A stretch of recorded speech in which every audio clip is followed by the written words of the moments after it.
avanço da mão de obra africana na América Portuguesa, ela se dá, sobretudo, principalmente, por razões mercantis. Tá? O comércio de escravos era uma atividade tão lucrativa, se não mais lucrativa, como a gente vai observar com o passar do tempo, do que o próprio açúcar produzido na colônia. Né?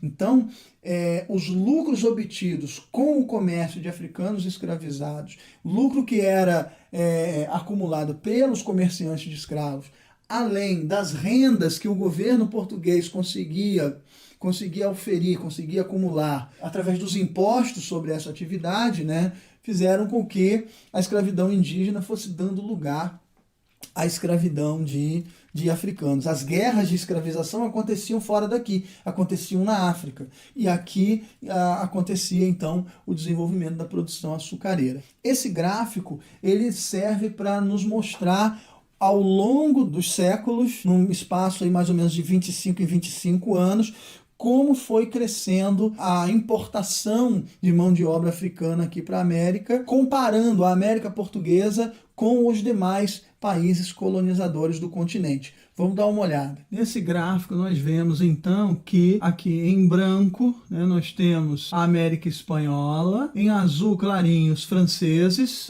os dados apenas em relação às Antilhas francesas, ou seja, aquelas pequenas ilhazinhas no Caribe. Em vermelho, a América Britânica, as 13 colônias inglesas na América, e continuando os Estados Unidos após a independência. Em amarelo, a América Portuguesa e o Brasil independente. E aqui em rosa, nesse tom aqui mais claro, as Antilhas Britânicas. Então nós temos as Antilhas Francesas e as Antilhas Britânicas. Então no caso dos ingleses, nós temos aqui tanto o comércio de escravos para as 13 colônias inglesas, quanto para as Antilhas. Esse comércio de escravos para as Antilhas era feito mais pelos colonos, né, do norte, naquele comércio triangular, a partir de um determinado momento, do que propriamente pelos traficantes ingleses. Né? O que esse gráfico consegue nos mostrar é que, olha, 1526 até 1550, a maior parte dos escravos africanos desembarcou na América Espanhola e não nos outros lugares. Né? Aqui os números estão por 1000 indivíduos, então de 0 a 100 mil, de 100 a 200 mil, até chegar aqui a 800 mil indivíduos, né? Nesses intervalos aqui de mais ou menos 25 anos.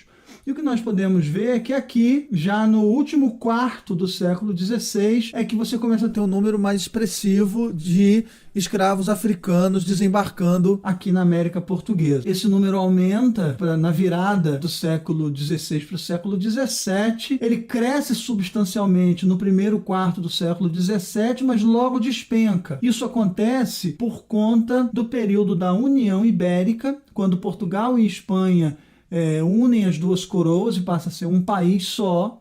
Nesse momento, os holandeses invadem boa parte das áreas coloniais portuguesas, passando a dominar também o comércio de escravos. Então diminui o comércio de escravos para a América Portuguesa. Depois da expulsão dos holandeses, depois do fim da União Ibérica e depois da expulsão dos holandeses, olha o que a gente começa a ver: um crescimento vertiginoso da importação de mão de obra africana. A gente chega no início do século XVIII com cerca de 300 mil africanos chegando até a América Portuguesa, desembarcando principalmente em Salvador, na Bahia, e no Rio de Janeiro, que a essa altura já era o segundo principal centro econômico da colônia. Quando chegamos aqui nessa metade do século XVIII, nós estamos aqui também no auge da mineração, que junto com a atividade açucareira passa a ser a principal atividade econômica da colônia. E esse é o período áureo da colonização, justamente até a década de 1760, quando começa a haver um declínio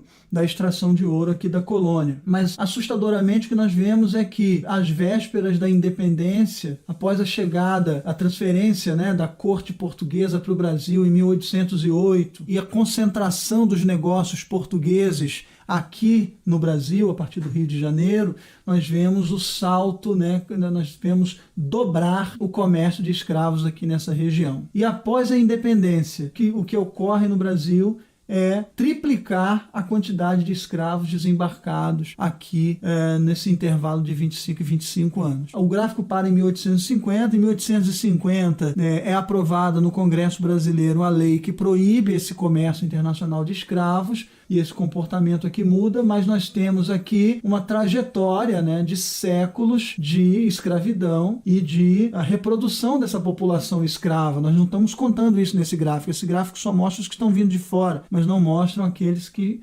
nascem aqui dentro da colônia e dentro do país após a independência. Então repare, a gente foi se constituindo como uma colônia baseada na escravidão africana, assim como também a América do Norte, né, que nos ultrapassa em alguns momentos, mas a gente tem então uma colonização pautada na escravidão, e quando nos tornamos independentes, ao invés de abolirmos a escravidão, nós ampliamos a instituição da escravidão no país. Isso diz muita coisa sobre o Brasil dos dias atuais também. Continuamos aqui, né? Então vimos nesse gráfico o crescimento da quantidade de escravos, né? Chegamos perto dos 800 mil escravos africanos desembarcados, fica no início já do nosso período enquanto país independente, e vamos falar um pouco então sobre esse processo da expansão da escravidão africana aqui na América Portuguesa.